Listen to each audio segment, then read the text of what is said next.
ഇത് നമ്മൾ ഒരു കോട്ടൺ ബാഗാണ്. ഇത് നമുക്ക് പുറമേയൊക്കെ വാങ്ങിക്കാൻ കിട്ടും. ചെറുതിൽ നിന്ന് വലുത് വരെ ഉണ്ട്. സോ ഇതൊരു നമ്മൾ എന്താ പറയുക, പ്ലാസ്റ്റിക് എല്ലാം ഫ്രിഡ്ജിൽ യൂസ് ചെയ്യുന്നതിന് പകരമായിട്ട് നമ്മൾ ഇത് യൂസ് ചെയ്ത് കഴിഞ്ഞാൽ ഒരു എന്താ പറയുക, എൻവയറമെന്റലായിട്ടും ഒരു സപ്പോർട്ടീവാണ്. പിന്നെ നമ്മുടെ ദേഹത്തിനും ഇത് ഒരു നല്ലൊരു സപ്പോർട്ടും കൂടിയാണ്. കാരണം പ്ലാസ്റ്റിക് നമ്മൾ എന്തായാലും അവോയ്ഡ് ചെയ്യണം.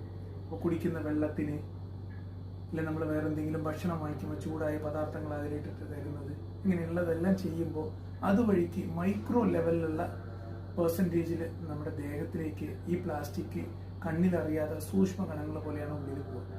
അപ്പം അതിനൊരു എന്താ പറയുക, റീപ്ലേസ് ചെയ്യുന്നത് പോലെയാണ് ഇതിൻ്റെ ഒരു ഈ പരിപാടി. ഇതൊരു എന്താ പറയുക, ഒരു 10-12 ഉണ്ടാവും.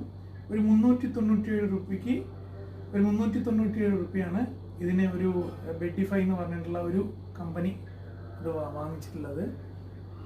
സോ അപ്പോൾ ഇങ്ങനെയുള്ളതൊക്കെ നമ്മളൊന്ന് എന്തെങ്കിലും തീർച്ചയായിട്ടും ചെയ്യണം. കാരണം നമ്മുടെ ചെറിയ ചെറിയ കുട്ടികൾക്ക് കുടിക്കുന്ന വെള്ളത്തിന് പ്ലാസ്റ്റിക്, കഴിക്കാൻ പോയ ഭക്ഷണത്തിനും പ്ലാസ്റ്റിക്. അതുമാത്രമല്ലാതെ നമ്മൾ വേറെ എന്തെങ്കിലുമൊക്കെ ഭക്ഷണ പദാർത്ഥങ്ങൾ, വെറുതെ ഐസ്ക്രീം വാങ്ങിച്ചാലും അത് പ്ലാസ്റ്റിക്കാണ്. അപ്പോൾ ഈ സീറോ വേസ്റ്റ് പ്ലാസ്റ്റിക് എല്ലാം തന്നെ അവോയ്ഡ് ചെയ്തിട്ട് നമ്മുടെ ഒരു ഈ എന്താ പറയുക, പഴങ്കാല രീതിയിലുള്ള ഈ പയ്യും ബാഗും ഒക്കെ നമ്മൾ കോട്ടണിലൊക്കെ യൂസ് ചെയ്യുകയാണെങ്കിൽ ഇത് ഭയങ്കര ഒരു നല്ലൊരു കാര്യം കൂടിയാണ്. താങ്ക് യു, നമസ്കാരം.